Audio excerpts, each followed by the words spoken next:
Hello again, Eben Pinion here with another knife review for you. And this time, this is a Smith & Wesson knife.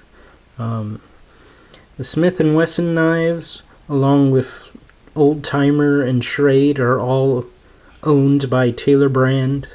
So, especially on the Smith & Wesson assisted openers, you'll notice that they have striking similarities to the ones from Schrade. Well, that's because they're all owned by Taylor brand. So they all use the Magic assisted opening system, and this is a Magic assisted opening knife. It has aluminum handle scales that kind of look like spider web, texturing. It's full stainless liners, a single pocket, single position pocket clip for right hand tip down carry, in a lanyard hole, and right here with the red dot, this is a safety. When you conceal the red dot, you can't open the knife. Pull it back. Now the knife can be deployed either by the dual thumb studs or this pivoting lever back here, and it opens up very quickly. And no, it's not a finger flipper that's actually a part of the blade. It's actually just some pivoting lever. Can't speak again. Pivoting lever that is located on the pivot pin. And it just pushes it to a certain point, and then the spring assist kicks in.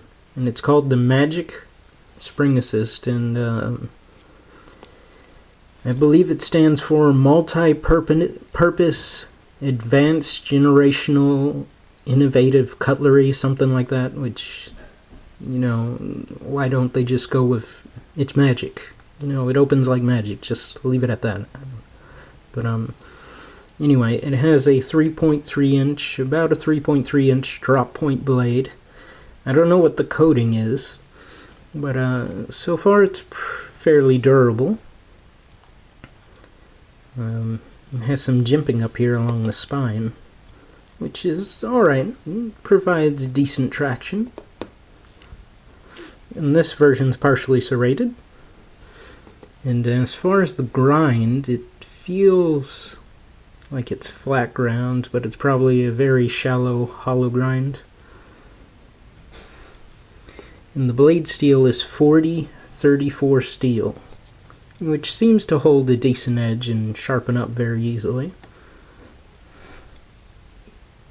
It locks up with a liner lock, and the safety can actually be used in the open position as well, so even if you disengage the liner lock, the blade won't close.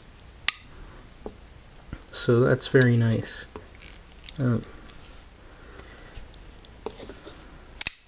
It's a very good assisted opener, actually. It feels pretty good in hand, especially in this position. I mean, if you try and do it back here, it's not quite as comfortable. But right here, it's pretty comfortable.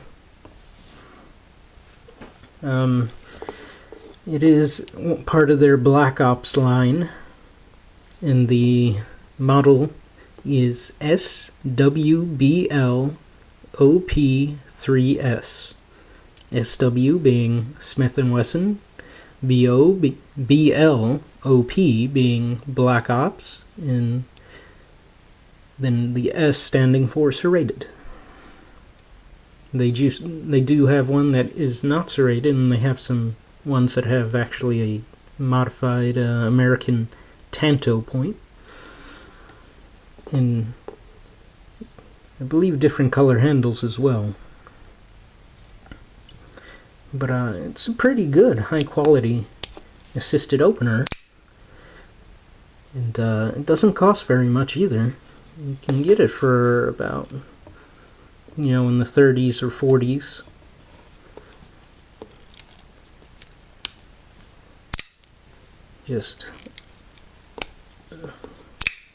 That assisted opening is magic. It's great. It's, my favorite is the lever, because, that way it's almost like an automatic. They somehow managed to get away with it, because this pivoting lever is not actually part of the handle. It's part of the pivot, so that's how they managed to sidestep that law and call it a spring assist. Plus also the spring only engages at a certain point. But it engages pretty early, unlike most spring assist. It's a pretty good knife. I will say that I do recommend it. As far as being Black Ops, it's a tactical knife. I'm not sure about that. I don't know how it would fare in a self-defense situation. I think the blade would function just fine, but as far as your grip, you know, it's not much here to keep you from sliding forward on that blade.